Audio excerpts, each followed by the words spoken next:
Hey friend, it's Gregor here. Welcome to this mini tutorial where I show you the 5 ways to play the D major chord on guitar. So, let's not waste any time and get right into the lesson.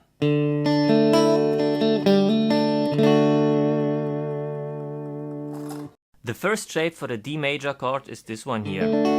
It's the shape with the open D string, so it's very convenient for guitar beginners. So, you need to place your index finger on the 2nd fret of your G string, then you need your ring finger on the 3rd fret of your B string, and then you need to place your middle finger on the 2nd fret of your high E string. And then you need to strum across 4 strings. You need the D string, the G string, the B string, and the E string. Here you need to avoid the A string, and you need to avoid the low E string.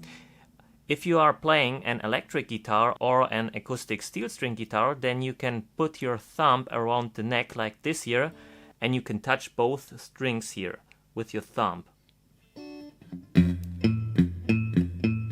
If you're doing this, then you can easily strum across all strings without hitting any wrong notes whatsoever.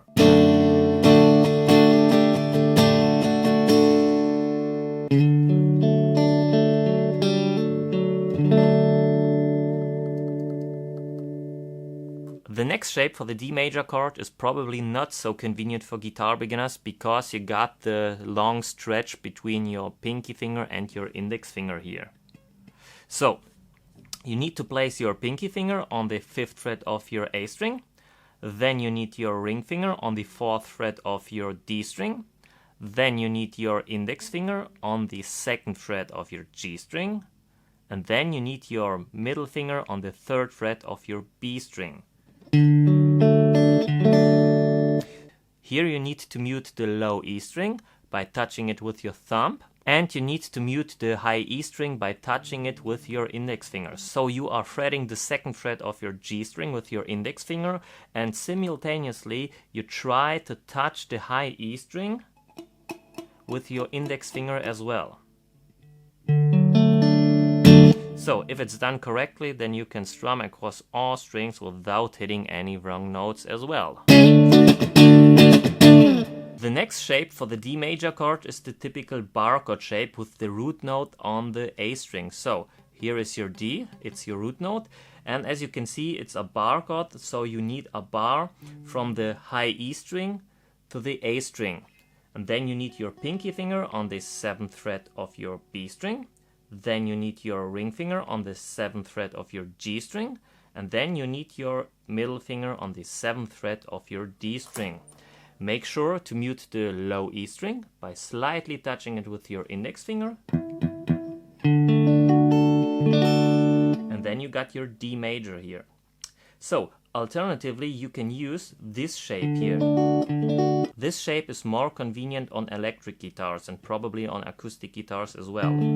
So, this one here is probably just if you are playing a classical nylon string guitar. Here you need to place your index finger on the 5th fret of your A string. Then you need your ring finger on the 7th fret of your D string.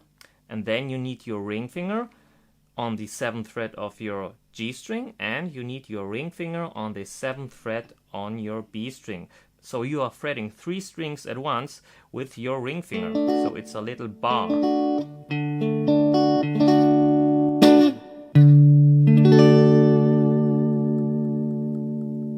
The next shape for the D major chord is the typical bar chord, but with the root note on your low E string. So, on the 10th fret you got your root note and you need a bar across all strings.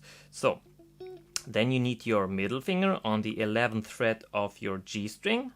Then you need your pinky finger on the 12th fret of your D string. And then you need your ring finger on the 12th fret of your A string.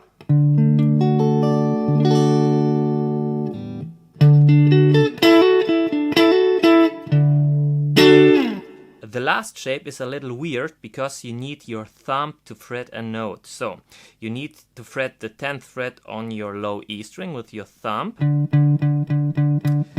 And you need your ring finger on the 12th fret of your D string. Then you need your middle finger on the 11th fret of your G string.